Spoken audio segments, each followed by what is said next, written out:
Nous prenons donc la suite de notre étude sur louange d'Eretz Israël. On associe cette étude à la Refoua Shelema de Gilles Shalom Taïeb, notre ami, qui se bat dans une situation un peu difficile et que vraiment du fond du cœur, nous souhaitons qu'Akadosh Baruch Hu lui vienne en aide et lui apporte une Refoua Shelema. Amen. Amen.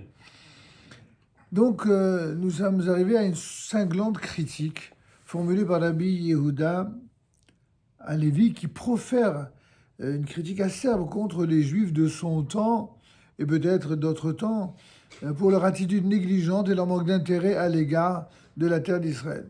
C'est en cela d'ailleurs que Rabbi Yehuda Halevi est le champion toute catégorie, de toutes générations confondues, de l'amour d'Eretz Israël. Il ne s'est pas contenté d'écrire ces fameux Sionides, Tzion Alotish Ali, etc. Il a, dans cette étude très profonde du Kuzari, manifesté ce cri d'alarme. Comment le peuple juif, qui est amoureux de la Torah, le peuple juif qui est fidèle à cette Torah, ose-t-il ne pas placer la centralité d'Eretz Israël dans cette même Torah? Et donc la critique, il va la formuler de la façon suivante. Le Chaver, celui qu'on appelle le Chaver, c'est Rabbi Yehuda Halevi ici, eh bien, a rapporté avec ferveur plusieurs enseignements concernant la spécificité et l'importance d'Eretz Israël, comme vous le savez. Il a expliqué toute une série de lois qui y ont cours et qui n'ont cours d'ailleurs qu'en Eretz Israël et nulle part ailleurs. Il a prouvé que ces dimensions spirituelles d'Eretz Israël n'avaient en rien été amputées de leur pertinence à cause de l'exil. Ce qui veut dire par là, c'est que c'est pas parce que il n'y avait pas, à l'époque de Rabbi Yehuda Halevi, un État juif en Eretz Israël. Ce n'est pas parce qu'il n'y a pas de royauté, il n'y a pas d'État, il n'y a pas de Premier ministre, il n'y a pas d'armée, il n'y a pas de Sahel, il n'y a pas d'agriculture, il n'y a pas, que pour autant, ça enlève le caractère spécifique, exclusif, autonome, intrinsèque de la terre d'Israël. Et c'est cela, le cri d'alarme, et en même temps le cri d'amour, unique en son genre, que va exprimer Rabbi Yehuda Halevi. Le roi a écouté attentivement. Le roi a été impressionné par l'argumentaire de Rabbi Yehuda Halevi. Prenant au sérieux comme il se doit tout ce que le Chaver vient de lui dire, il ne peut malgré tout s'empêcher de constater que, s'il en est ainsi, eh bien, apparaît une contradiction flagrante entre le discours et la conduite. C'est exactement d'ailleurs ce que vont exprimer tous ceux qui, lorsqu'ils voient la parole d'amour enflammée pour Eretz Israël de quelqu'un qui vit en dehors d'Israël, lui dit « Mais alors, qu'est-ce que tu fais là ?» Que ce soit par antisionisme ou simplement par souci de cohérence ou d'intérêt, la question évidemment se pose. Au paragraphe 23, le Kuzari nous dit comme cela. « Mais s'il en est ainsi, mais tu manques au devoir de ta propre Torah, ce que tu viens de dire, puisque tu ne fais pas de ce lieu le but de ton existence. Tu parles de la centralité d'Israël, tu parles de la société, de la Chevra israélite, de la société, que seul dans cette société il est possible de vivre selon certaines lois de la Torah. Mais si tu ne fais pas de ce lieu le but de ton existence, tu n'en fais donc pas la demeure de ta vie et de ta mort. Et pourtant, tu dis dans ta prière, « Aie pitié de Sion, car elle est la demeure de notre vie, Eretz Chayenu. » Et tu as foi dans le retour de la présence divine sur cette terre. Mais ne devrait-elle sa prééminence qu'à la présence divine qui a séjourné 900 ans durant? Ce serait déjà une raison pour que les personnes de valeur comme toi la désirent et la méritent. Comme il en va d'ailleurs pour nous des prophètes et des hommes vertueux, ce qu'on appelle en hébreu les chassidim. Et elle, plus que toute autre terre, puisqu'elle est, d'après ton affirmation, d'après l'affirmation de la Torah, et c'est la porte des cieux. Vos premiers patriarches, eux, ils ont bel et bien choisi d'y vivre, n'est-ce pas? De même, ils ont choisi d'y vivre plutôt que sur leur terre natale. N'oubliez pas qu'il est dit dans la paracha de Lech Lecha, quand Dieu s'adresse à Abraham, il lui dit Lech Lecha me'artzecha u'mimoladecha u'mibet avira la'aretz asher aleka, va-t'en de ton pays, de ta terre, n'est-ce pas, de ta terre de naissance, de ta maison paternelle, du lieu de ta naissance vers la terre que je t'indiquerai. C'est ce que Dieu dit à Abraham, et Abraham va s'y exécuter. Et lui, comme Israël, comme Yaakov, ils ont préféré être des étrangers en Canaan plutôt que citoyens en leur pays. Et bien qu'en ce temps-là, la présence divine n'y était guère visible et que cette terre était alors emplie de luxure et d'idolâtrie. Et ils n'avaient pourtant pas d'autre désir que d'y demeurer et de n'en point sortir autant de famine que si Dieu lui-même leur donnait et ils imploraient qu'on y ramène leurs ossements. C'est-à-dire que l'amour pour Israël était d'une telle grande force que non seulement ils ont tout fait pour y vivre, et quand finalement, ça n'est que la famine ou les guerres qui ont chassé les Juifs de la terre d'Israël, eh bien, ils n'avaient de cesse que de vouloir y retourner, et s'ils y mouraient, eh bien, de donner comme consigne que leurs ossements soient ramenés, comme vous le savez, comme Yaakov, comme Yosef Tzadik, etc. Donc, il poursuit le roi des Khazars. Si tu crois vraiment que la présence divine habite cette terre, qu'elle est vraiment à la porte du ciel, que son atmosphère rend sage, qu'elle possède des caractéristiques spirituelles extraordinaires, mais que fais-tu donc ici? Le roi des Khazars, il se fait le porte-parole à la fois de tous les goïms antisémites, mais aussi de tous les juifs antisionistes. Si tu dis que Israël c'est si important, qu'est-ce que tu fous là? Question classique.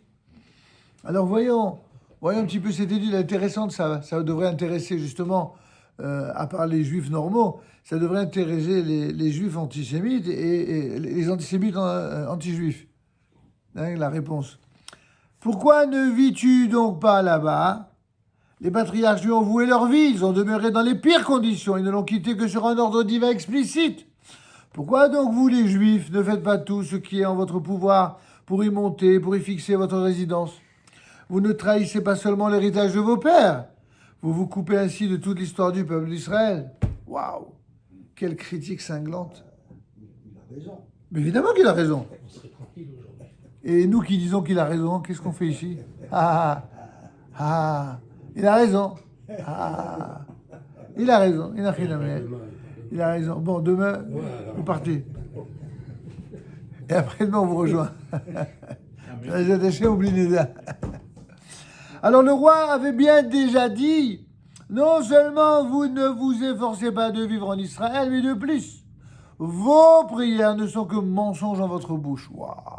Voilà. Quel chouma, hein, c'est sur la tête. Je constate, dit le Kuzari, que tes prosternations et tes génuflexions. C'est quoi les prosternations? Les génuflexions. Prosternation, c'est quand on dit Baruch Ata Hashem. Et génuflexion, c'est quand tu dis Maudit Manahnoula. Et tu te mets. Quand vous faites tout ça, et entre guillemets des salam alek dans sa direction, eh bien, ce sont soit hypocrisie, soit des rites qui sont vides de vraie ferveur. Oui ou non? Comment pouvez-vous dire dans vos prières que vous voulez retourner au pays d'Israël? Comment vous tournez-vous vers lui pour prier, vous prosternez-vous dans sa direction, alors qu'en vérité, vous n'avez nullement l'intention d'y vivre? C'est de la pure hypocrisie. Il ne fait pas de cadeau, hein? Dans les dents. J'espère qu'il y a autre chose après. Soyez un petit peu patient.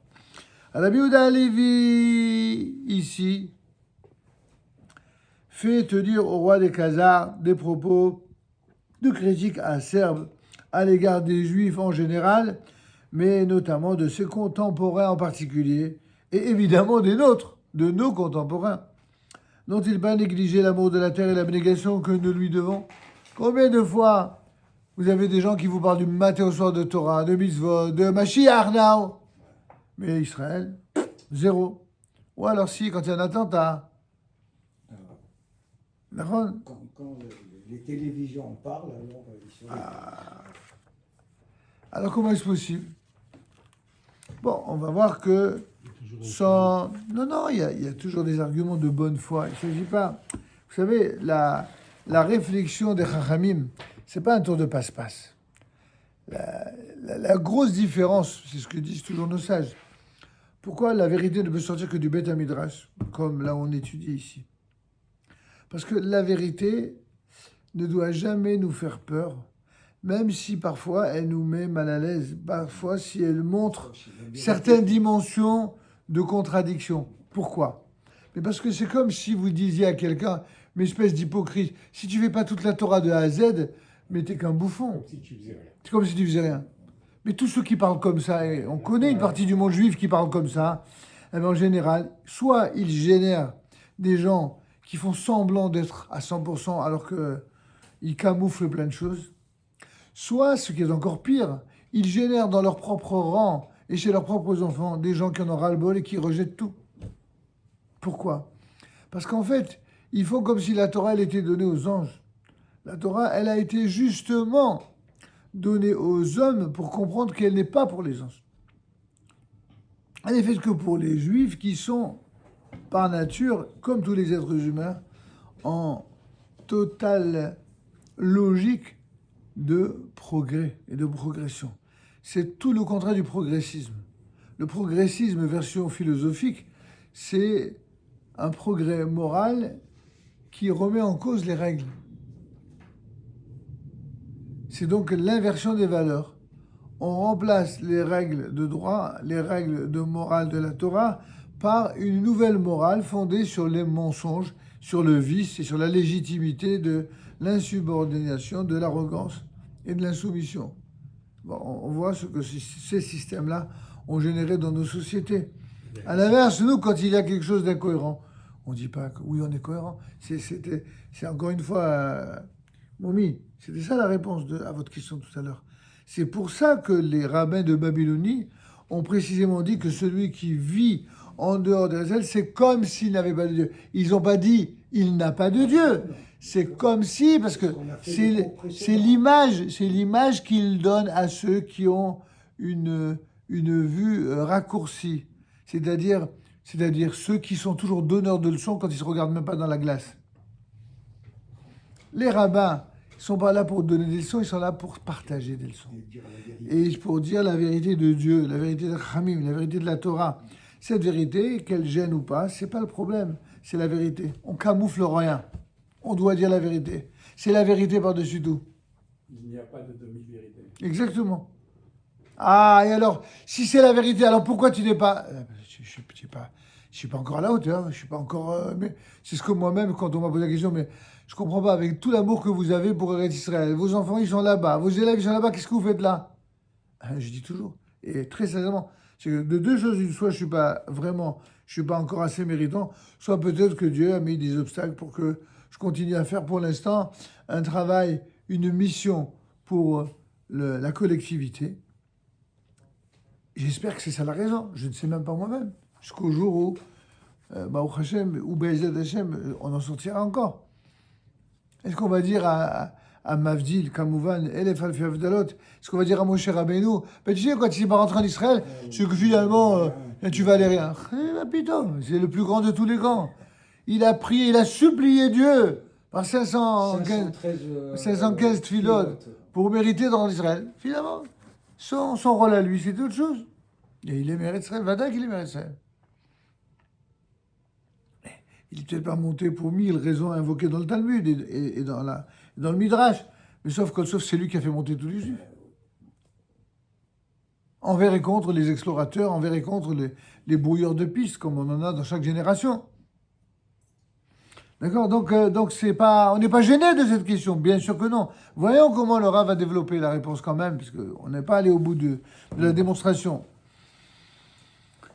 Le roi avait donc déjà bien dit, non seulement vous ne vous efforcez pas de vivre en Israël, mais de plus vos prières sont mensonges en votre bouche.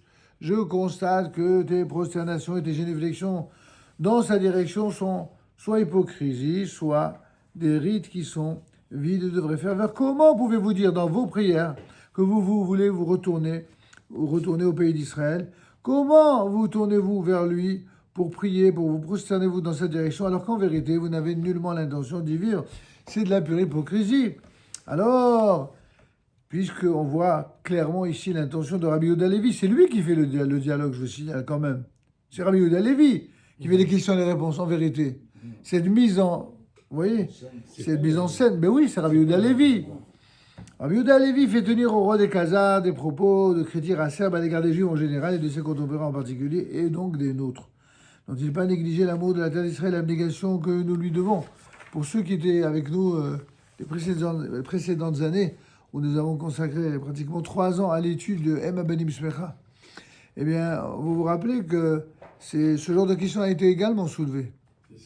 D'une autre, comment? Oui, d'une autre manière, mais en tout cas, le Rabbi Shlomo Teichtel, à propos de la Moresh d'Israël, effectivement, et il dit clairement, il dit que il venait d'un lieu là-bas, Komarno et Satmer et toutes ces contrées qui étaient profondément antisionistes sur le plan politique, idéologique, pour des raisons que on pouvait peut-être comprendre à l'époque sur le plan de la Torah, mais ils ont été tellement contre ceux qui voulaient monter en Eretz Israël qu'ils en sont arrivés à faire de la terre d'Israël un sujet tabou au point de gommer pratiquement Eretz Israël de la Torah ou de la rendre qu'à une théorie et qu'à quelque chose de pratique. C'est ce qu'ont fait les explorateurs, c'est ce qu'ont fait les orthodoxes antisionistes d'aujourd'hui, la même chose.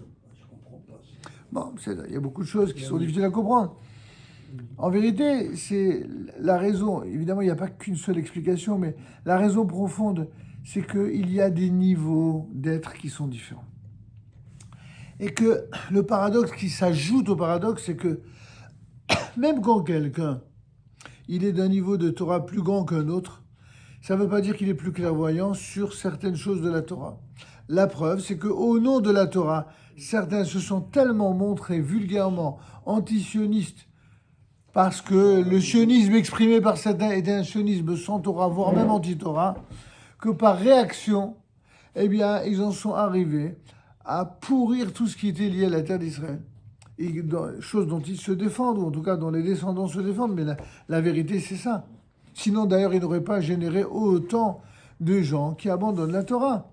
Quand une Torah, elle est parfaite, quand une Torah, elle est idéale, quand une Torah, elle est complète, elle ne génère pas autant de gens qui la quittent. D'ailleurs, le paradoxe, c'est que le monde orthodoxe, c'est ce qu'ils prétendent lorsqu'ils ont affaire au monde de la Torah sioniste. Alors, ça voudrait dire que celui qui n'est pas dans la Torah, il retourne en Israël. Par rapport à... Ah oui, c'est ce qu'eux, ils disent, ce qu'ils pensent. Pas du tout. Bien sûr que non. D'ailleurs, ça n'a jamais été aussi faux qu'aujourd'hui. Ce que le Rav Kook a dit il y a déjà plus de 120 ans est en train de se confirmer chaque jour davantage. Il disait que pas du tout, que même les gens les plus tordus, les plus gauchos, les plus marougines, les plus anti-religieux, vont finir par générer dans leur propre rang, dans leur propre idéologie, chez leurs propres enfants, eh bien, les rejetons qui vont rejeter l'excès de leurs aïeux. Il n'est pas rare de voir que ceux-là même qui étaient les plus anti-religieux ont vu leurs enfants faire teshuva. Tous les jours, on voit ça. On l'a vu dans la Gaza, tous les soldats qui sont partis, c'était pour eux qu'Israël. Il n'y avait que le mot. Non, mais Israël. ça c'est pas forcément. Mais il y c'est avait pas. ce retour qui n'avait pas les anti-religieux. Ils sont aussi bien en Allemagne qu'en France, qu'en Israël.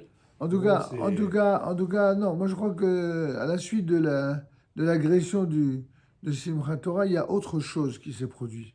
C'est qu'on a vu le résultat de 75 ans d'État d'Israël.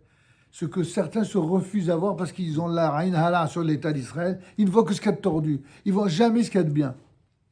Mais moi, je dis que s'il y a autant de juifs de Torah dans l'armée, c'est aussi grâce à l'État d'Israël, n'en déplaise à certains. Parce que l'État d'Israël a admis le fait qu'il y ait des unités combattantes qui soient religieuses. Aujourd'hui, on fait Kihilou, c'est quelque chose de nouveau. Parce que le monde orthodoxe, il veut être l'État dans l'État. Il ne veut pas être à l'intérieur de l'État. Mais les yeshivot dites Esder, d'accord? J'ai entendu le témoignage d'un rave, au demeurant très sympathique, qui dit lui-même, il s'enorgueillit de dire qu'il a grandi dans un milieu sioniste religieux, qu'il a fait l'armée, etc., pour dire finalement, mais la vraie Torah, c'est ailleurs. Pour lui, la vraie Torah, c'est ailleurs. Pourquoi? Mais parce que quand il était sioniste, il n'était pas dans la Torah. Alors pour lui, la vraie Torah, c'est ailleurs. Mais il n'a pas conscience qu'il y a des gens qui ont toujours été dans la vraie Torah depuis la naissance, contrairement à lui, Et que quand ils ont fait l'armée, ils n'ont pas fait l'armée comme lui l'a fait dans son intention à lui. Ils ont fait l'armée en tant que mitzvah. Il y a des Mais vrais- ça lui traverse pas Il y l'esprit. a des vraies et des fausses Torahs.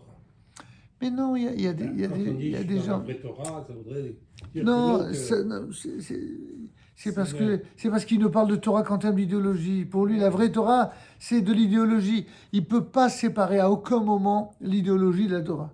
C'est pour ça que tout à l'heure vous disiez peu la politique. Et il y a des gens qui font tellement de politique dans la Torah que du coup, ils font même parler Dieu là où Dieu n'a rien dit. Dieu n'a jamais parlé ni d'orthodoxe, ni de sionistes, ni d'antisionistes, ni de rien. Ça, c'est rien que les étiquettes qui sont nées là-bas, dans les pays du monde de nos frères Ashkenaz. Oui. Mais c'est peut-être aussi en réalité, finalement, le fond du problème, c'est peut-être une sorte d'égocentrisme. Ça veut dire qu'en réalité, la Torah, en fait, c'est une remise en cause perpétuelle. Et finalement, il faut accepter que les desseins de Dieu ne sont pas ce que nous, on peut croire ou ce qu'on peut comprendre. Et finalement, il y a des gens qui, de bonne foi, mais ils peuvent pas le comprendre. Ça. Ils restent ancrés dans leur vision. C'est pour ça que j'ai dit c'est une sorte d'égocentrisme. C'est pas forcément au sens péjoratif, Un mais manque de non, foi. ça veut dire que c'est le fait de ne pas Alors, comprendre que j'entends bien. les calculs divins ne sont pas les nôtres. Quoi. Alors, j'entends bien. Je sais pas si c'est de l'égocentrisme, parce que là, c'est une critique. Enfin, le mot n'est peut-être Elle est pas un le peu bon, dure, elle est un peu égocentrisme dure. dans le sens où, en fait, on ne sort pas de notre propre univers à nous. On n'essaye pas de comprendre qu'il y a autre chose. Alors, moi, je pense que c'est une faiblesse d'approche. Comme j'ai dit tout à l'heure, il y a plusieurs niveaux de compréhension. Le niveau le plus grand, le plus élevé, c'est celui peut-être des Mekoubalim, qui ont une vision totale et périphérique à la fois du peuple juif sur sa terre. Dans le monde des kabbalistes, il y a moins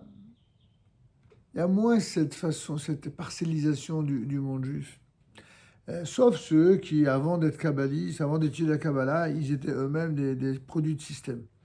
Mais par exemple, je fais référence aux kabbalistes du monde séfarade. Jamais dans le monde séfarade, des rishonim jusqu'aux séfaradim de la dernière génération, on a vu des rabbanim qui présentent dans leur yeshiva ou dans leur Beth Hamidash ou dans leur kollel la vision que celui qui porte tel kippa, il n'est pas kasher ou il est taref. Jamais des choses comme ça. J'ai entendu ça que en arrivant en Israël, moi-même en étudiant en Israël, dans certains milieux par rapport à d'autres que par délicatesse, je ne vais pas appuyer lourdement. Mais c'est tout, c'est tout. Il y a des gens qui, dans leur univers, c'est d'avoir transporté dans les valises de l'exil, comme certains ont transporté certains défauts de cultures idolâtres, eux, ils ont transporté avec eux une Torah d'exil qui, malheureusement et manifestement, a été amputée, effectivement, a été amputée. Excusez la naïveté de la question, Oui. et j'aimerais bien avoir votre explication. Pourquoi la Torah laisse libre cours à l'interprétation? Pourquoi les choses ne sont pas dites clairement? Mais qui vous a dit... Il m'est arrivé d'avoir des cours où on me disait une phrase et on me dit non, mais tu sais, tu dois comprendre le contraire. Je dis mais pourquoi c'est pas écrit contraire à ce moment-là? Pourquoi? C'est peut-être naïf comme question, mais... Non, votre question, elle n'est pas naïve, mais... Excusez-moi, c'est un rendez-vous. Je vous en prie, je vous en prie. Mais je vais quand même répondre, j'écouterai la réponse sur la vidéo. Donc, non seulement, bien sûr que c'est une tentation de poser cette question, comment se peut-il qu'une chose qui est exprimée apparemment noir sur blanc, vous a dit le contraire de ce qu'elle affirme? C'est toute la grandeur et la profondeur de sage de savoir répondre aux questions en fonction des données de la question. Les données de la question. Il y a des vérités qui sont intrinsèques et autonomes et éternelles, qui ne sont pas liées à des conjonctures ou à des contextes historiques, qui sont tout le temps. Ce qui était vrai il y a 3000 ans, l'est tout autant aujourd'hui, et le sera jusqu'à l'avènement du Mashiach. Et il y a des vérités qui sont liées à des contextes. C'est la même Torah, sauf que certains le comprennent. Et puis, Ça s'appelle contextualiser, oui. Il y a peut-être aussi le fait que la vérité, c'est un combat. Et on peut pas nous la donner comme un On nous la sert pas C'est sur un le combat et plateau. c'est le résultat du combat, c'est le mérite. Bien sûr, c'est ça. C'est le mérite, bien sûr, il faut le On mériter. croit toujours aussi avoir la vérité. Non, ça c'est encore autre chose. C'est Que encore- chacun oui. croit avoir la liberté, Oui, c'est non, mais la on prend vérité. Les orthodoxes qui n'ont pas voulu venir monter en Israël à l'époque en 40, Ouais. ils avaient leur vérité pour dire bon, on ne monte pas, c'est notre vérité à nous. Oui, mais ils se contentaient pas de le dire, ils donnaient des arguments. Oui, mais les avec arguments, lesquels on n'est pas ils forcément ont d'accord. envoyé leurs élèves dans les camps de concentration. C'est ça les arguments. Non, vous pensez bien que ceux qui avaient dit ça, ils n'avaient pas l'intention de les envoyer dans les concentration. Le Rav C'est Tertel, il a beaucoup de respect pour ses maîtres. le Rav Tertel qui ne mâche pas ses mots pour dire que, pour reprocher que la centralité d'Eretz Israël a été quelque peu abandonnée, ça ne l'empêche pas de respecter ses maîtres qui pourtant lui enseignaient ça. Je sais que c'est difficile à comprendre, mais quand on aime à la fois Dieu, les Chachamim, la vérité, Eretz Israël, la Torah, il arrive parfois que voilà, on soit dans une réalité très agitée. D'un côté, quand on aime la Torah et Eretz Israël, on ne peut pas imaginer qu'on puisse vivre autrement que dans le respect de la Torah. Donc on peut comprendre que ceux qui veulent vivre selon les lois de la Torah, eh bien, sont des gens qui ne supportent pas de voir cette Torah bafouée devant tout le monde. Mais d'autres vont leur répondre, mais dis-moi, fallait construire le pays, toi. Au lieu de construire le pays, tu t'es opposé à la construction du pays. Alors ne viens pas de râler maintenant, ne viens pas faire des reproches et donner tout d'un coup donner des leçons de morale à tout le monde, à commencer par les sionistes. Alors qu'à cette époque-là, ben, c'est eux. Sauf que si c'est eux qui ont créé cet État et pas les donneurs de leçons d'aujourd'hui, c'est parce que justement, chacun doit avoir un rôle que Dieu a décidé et que ça plaise ou non aux uns comme aux autres. C'est comme ça, il faut passer et par l'un et par l'autre. D'accord ? Voilà. Donc, alors, on va terminer par les conditions de la présence divine, justement, en Eretz Israël.